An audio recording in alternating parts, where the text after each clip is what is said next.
Okay, I noticed we didn't actually solve the actual problem. I just showed you how to do all of them.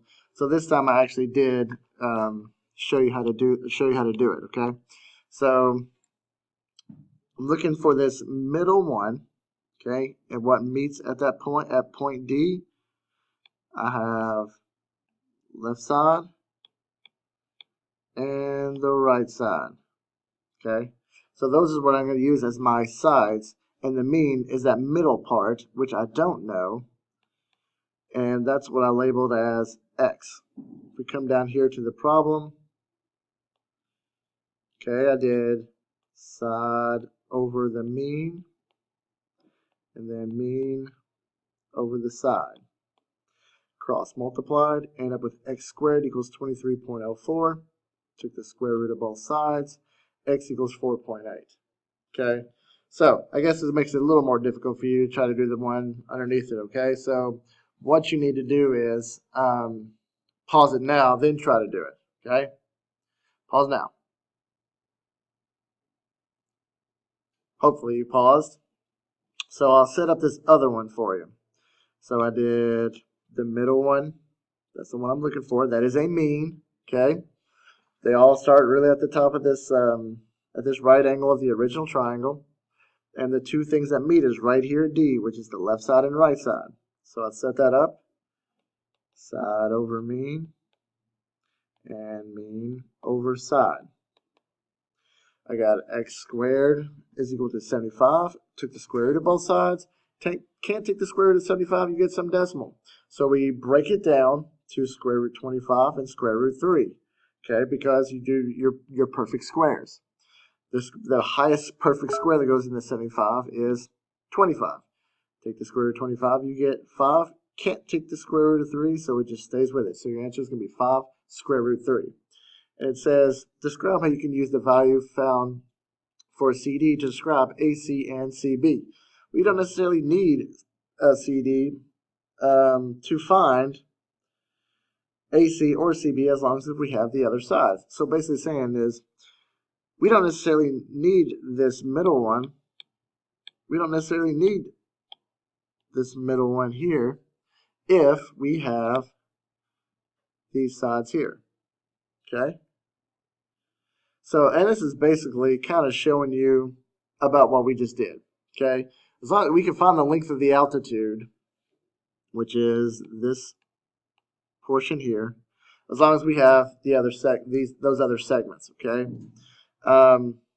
So basically, in this next problem, it's what it's asking you to do is find RT, which is this one here. Okay. Now again, if we go back to what we just did on the other one, okay, this is technically our top. Okay, this is where the altitude starts. The top is where the altitude starts.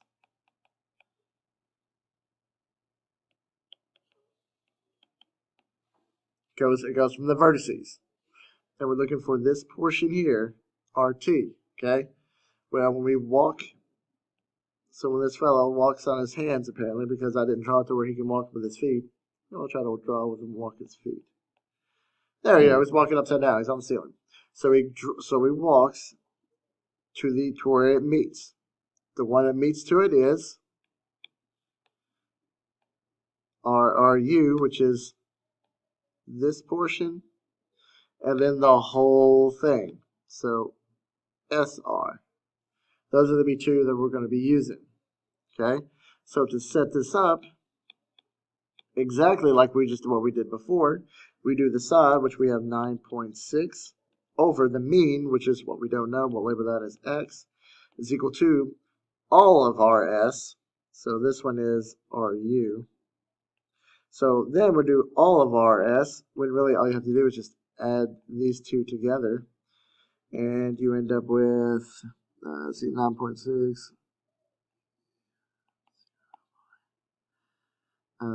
15 over, whoops, they need to be switched because the mean goes on top over RS, which we said was 15.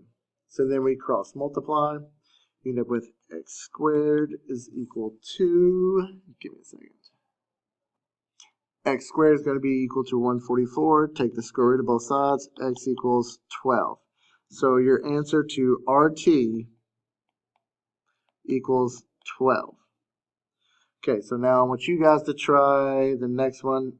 I'll come back with the answer. If you don't understand it, ask me sometime and I'll explain how to do this particular one. But I will have it set up at least on the screen to where you can at least see it after you get done pausing it and looking on your own.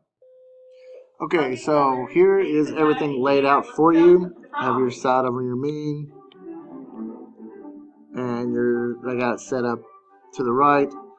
4 over x equals x over 24. Cross multiply, you get x squared over 96. 96, you can't take the perfect square off, so I'll find the biggest perfect square, and this one is 16 and 6. Take the square root of 16 is 4.